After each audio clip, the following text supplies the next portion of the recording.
e deu à luz a seu filho primogênito, e envolveu-o em panos e deitou-o numa manjedoura, porque não havia lugar para eles na estalagem. Nós estamos hoje aqui celebrando já o Natal, que se aproxima agora dia 25 de dezembro. O mundo todo comemora essa data. Mesmo aqueles que não acreditam no Salvador, eles precisam entender que o mundo está comemorando isto. Até mesmo as pessoas que são tidas como ateus, eles precisam professar que nós vivemos 2015 depois de Cristo. Jesus veio, dividiu a história ao meio, com um propósito. Porém, esse texto que nós lemos, aparentemente é um texto triste. Uma mulher grávida, nos momentos de dar à luz, acompanhada de seu esposo, numa cidade completamente tomada por pessoas que subiam com o mesmo propósito de se alistar. Eu fico imaginando que deve ter passado pela cabeça de Maria, a mãe do Salvador, quando ela percebe que a bolsa que o menino estava dentro havia se rompido. Parece que vejo ela virar para José, o seu marido, e dizer: chegou a hora. E os pais que estão aqui e as mães, propriamente dizendo, sabem que quando chega o momento da criança nascer, ninguém segura ela. O pai tem que correr, a mãe já deixa uma sacolinha, as mulheres que estão gestantes, viu, Vanessa? Quando chega no 9º mês, já deixa tudo pronto. Na hora que o sinal acontecer, é só correr para a maternidade. Você acredita que há casos de pessoas que dão à luz dentro de carro? Alguns dentro do táxi, dentro de uma viatura de polícia, de um carro de bombeiro, do SEAT, enfim. Essa mulher, ela começou a ter contrações. E ela disse: José, está na hora. Não tinha lugar, tudo lotado. Parece que eu vejo José batendo em várias portas. E a resposta foi sempre a mesma: não temos lugar. Até que alguém, a Bíblia não diz quem foi, mas eu imagino que alguém disse: olha, tem um lugarzinho ali, onde você poderia pelo menos ter privacidade com ela na hora dela dar a luz, na hora do parto. E a Bíblia diz que ela dá a luz ao seu filho primogênito, deixando a entender que Jesus teve sim outros irmãos. Não vamos falar sobre isso agora. Mas a Bíblia diz que ela dá luz ao seu filho primogênito e envolve ele em panos. Eu também percebo que, além de não ter lugar, Maria também não tinha o enxoval de Jesus. Jesus não tinha nada. O profeta Isaías, no capítulo 54, ele começa perguntando: quem acreditou na nossa pregação? Porque acreditar numa história como essa de Jesus, tem que ter fé para acreditar. Acontece que ela deita ele numa manjedoura. E aí nós conhecemos as histórias da manjedoura. Agora mesmo, no fim do ano, em muitos shopping centers, existe ali um presépio, onde alguém coloca um boizinho, uma ovelhinha, não é verdade? Pessoas em volta, um menino deitado numa manjedoura, envolvido em paninhos, e outros vão mais além, colocam a figura de 3 reis, e a Bíblia não diz se eram 3, mas diz que vieram os magos, e colocam eles ali, figurando os magos que vieram do Oriente e deitaram aos pés de Jesus, diz a Bíblia, ouro, incenso e mirra. E como é bonito a gente falar que eles deitaram ouro, incenso e mirra. Parece que eles vieram trazer para Jesus, não é verdade? Claro, ele é o rei. O próprio Herodes sabia disso e disse para eles: diga-me, ache o menino e me diga onde ele está, porque eu também quero adorar esse que é nascido rei entre os judeus. Acontece que quem se encontra com Jesus não volta pelo caminho que Herodes está. E os magos foram avisados por divina revelação e partiram para a sua terra por um outro caminho. Mais tarde você vê Jesus dizendo: eu sou o caminho, a verdade e a vida. Mas eu me imagino que, além daqueles homens deitarem na manjedoura, na verdade, eles não somente deram, mas eles muito mais receberam do que deram. Pastor Gediel, se nós fôssemos enumerar o que emana da manjedoura, a gente ficaria aqui muitas horas dizendo o que emana da manjedoura. Primeiro, porque na manjedoura estava a reconciliação de Deus com o homem. A manjedoura, ela emana e ela não propriamente recebe. De maneira que quando você vem à igreja, diz assim: eu vou para a igreja prestar um culto, mas na verdade aqui você recebe de Deus aquilo que você precisa. Não é verdade? Quantas pessoas entraram aqui desesperadas, aflitas, doentes, com problemas insolúveis, e saíram daqui completamente transformadas, e disse: eu vou na igreja, vou fazer um voto, vou levar uma oferta, eu vou lá para dar um glória, e de repente eles vêm aqui e recebem de Deus a reconciliação. Mas mais do que isso, eles recebem o perdão, porque da manjedoura também emana o perdão. Da manjedoura emana a misericórdia de Deus. E eu disse ali ao pastor Gediel, ainda bem que aqueles que a Bíblia diz veio para o que eram seus, e os seus não receberam. Ainda bem que não receberam ele, porque a segunda parte do versículo diz assim: mas a todos quanto receberam, aí entra eu e você, deu-lhes o direito de serem filhos de Deus. Glórias a Jesus. Então a manjedoura é muito mais do que o nascedouro de Jesus. A manjedoura é o lugar onde emana tudo o que nós precisamos, e sem isso nós absolutamente não poderíamos, não seríamos e não teríamos nada. A manjedoura vem a misericórdia de Deus, mas a manjedoura também vem a salvação para as nossas vidas. Aparentemente um menino, e como todos os meninos, ele também chorou quando nasceu. Ele também certamente teve que ser protegido pela sua mãe para não sentir frio. Ele teve que depois ser amamentado para se sentir que estava alimentado. Jesus era uma criança normal. E a manjedoura, nós vemos tanta coisa de Deus vindo ali. Mas Jesus não fica só na manjedoura. E Jesus, ele precisa fugir, muito pequeno ainda. Ele foge para o Egito, porque mesmo criança, alguém queria tirar a vida dele. E sabe por quê? Porque ele veio para dar vida para cada um de nós. E o inimigo, sabendo disso, queria tirar a vida de Jesus. Jesus cresce. Com 12 anos, Jesus aparece de novo, ensinando aos doutores. Ensina os doutores e depois desaparece de novo. E acredita, meus irmãos, que um certo dia, depois de já ter encontrado com João Batista, de ter sido batizado, Jesus começa a pregar para as grandes multidões. Não tinha discípulos ainda atrás de Jesus, mas ele vai numa praia, onde a Bíblia diz que uma grande multidão apertava Jesus, porque as palavras que ele dizia tocavam os seres humanos aonde eles precisam ser tocados. Mesmo que fosse para confrontar o desejo, o ímpeto, o comportamento de cada um, as palavras que Jesus dizia, ela atraía as multidões até ele. Mas ele vai ali por um propósito, onde os pescadores estavam lavando as suas redes. Ninguém pegou nada aquela noite. Eu imagino o braço daqueles homens cansados. Eu imagino o emocional daqueles homens abalado, porque um pescador que sai para pescar e volta sem nada, ora, eles deveriam de enrolar a rede, jogar no fundo do barco e se mandar para sua casa. Mas alguns ficaram ali. E esses uns que estavam ali, foi exatamente aqueles que Jesus foi para encontrá-los.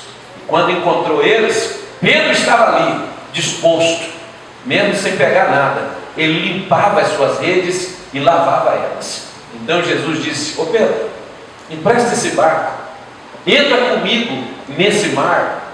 E Jesus ainda anuncia para a multidão do barco, e a multidão vai embora. A Bíblia não diz que ele fez milagre no meio da multidão, mas a multidão foi embora, acredito que satisfeita, porque ninguém encontra-se com Jesus e volta para casa insatisfeito. Amém. Quem concorda comigo, levante a mão e diga amém. Amém.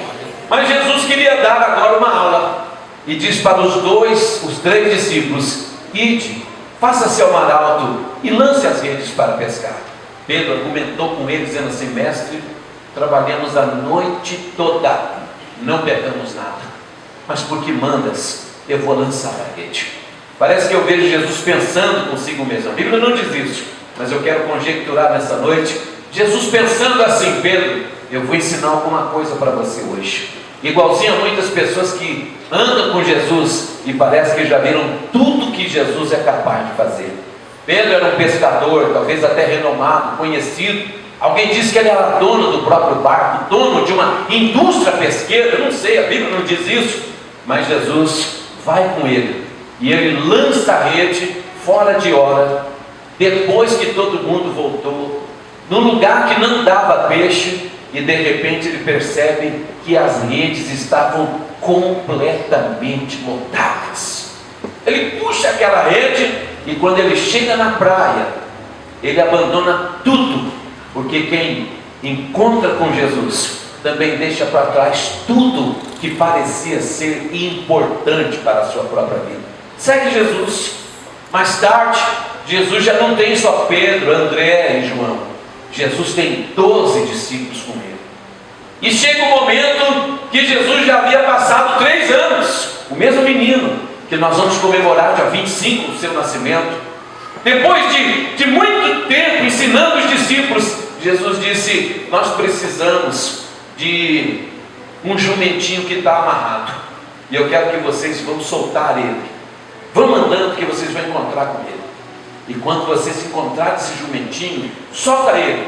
E se alguém perguntar: o que vocês estão fazendo? Diga para eles: o mestre precisa dele.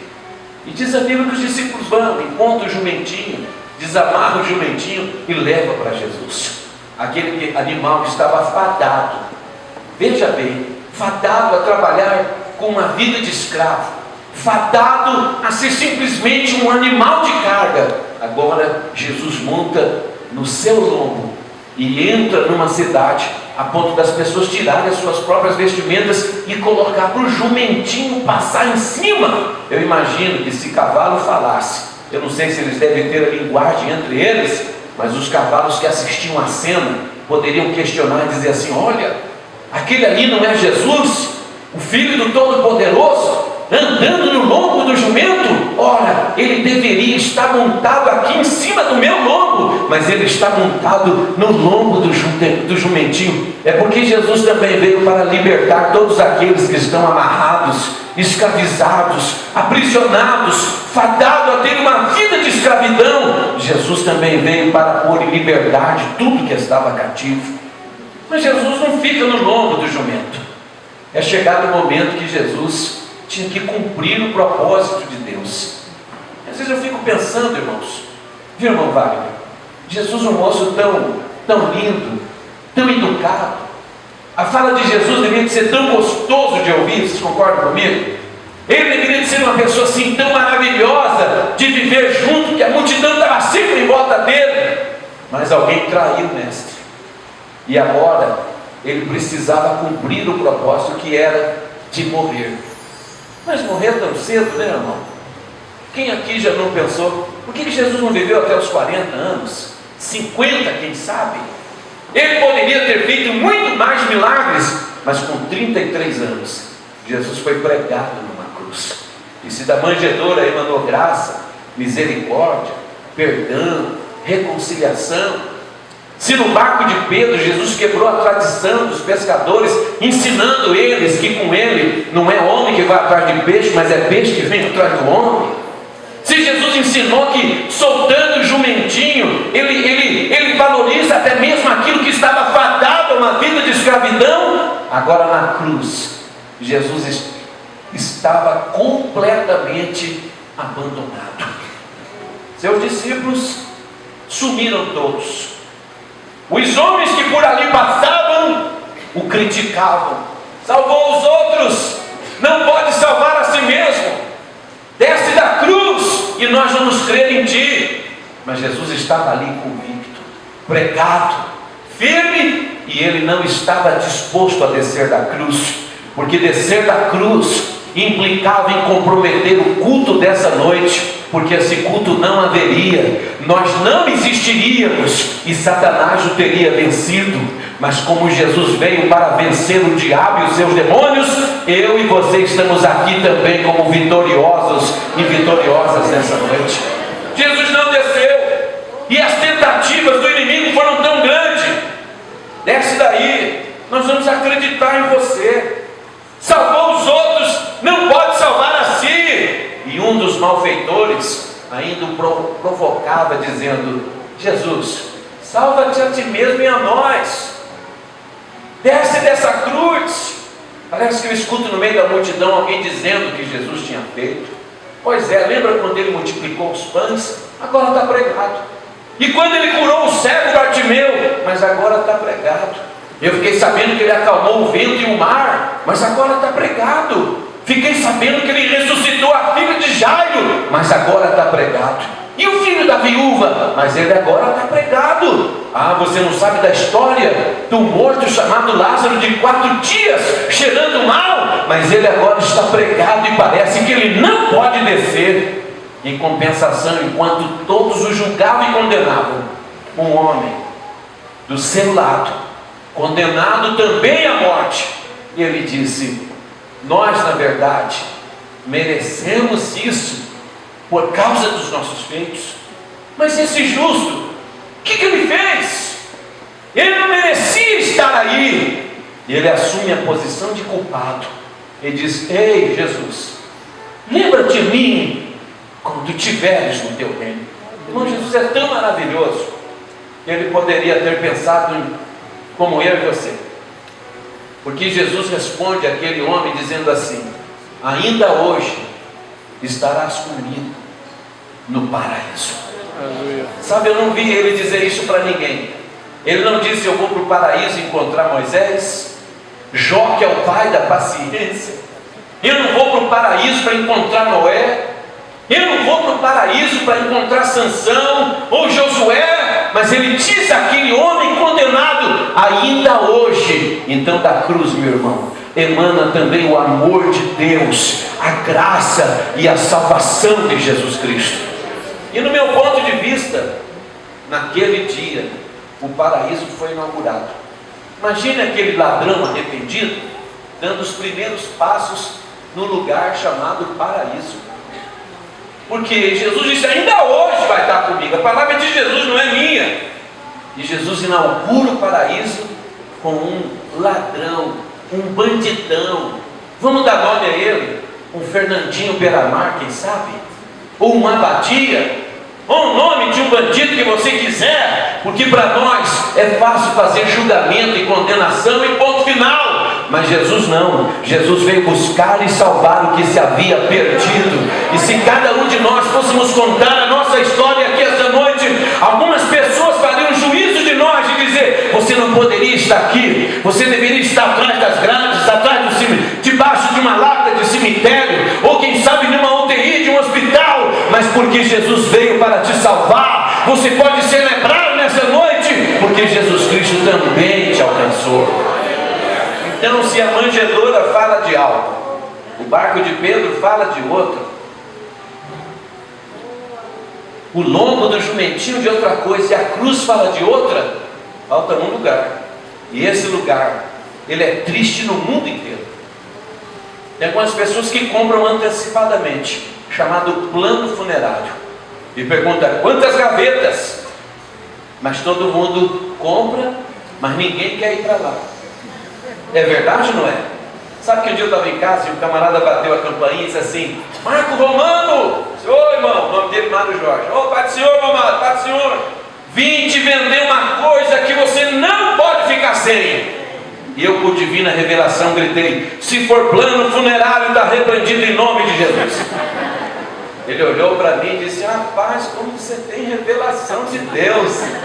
Eu disse: ó, eu não quero comprar isso. Na época eu tinha 23 anos de idade, mas eu recebi na minha casa, ele é meu amigo até hoje. Mas é claro que passando o tempo você acaba adquirindo essas coisas. Mas quem quer ir para a sepultura? Quem quer ir para lá? Cemitério é lugar triste, sim ou não? Cemitério é lugar de choro, de despedida, de lágrima, onde você olha a lápida e você se lembra que atrás daquela lápida tem alguém que você amava tanto, e que amava tanto você, que vocês tinham uma história juntos que dava para escrever um livro, mas a morte separou você desse ente querido. E Ele dá além daquela lápida.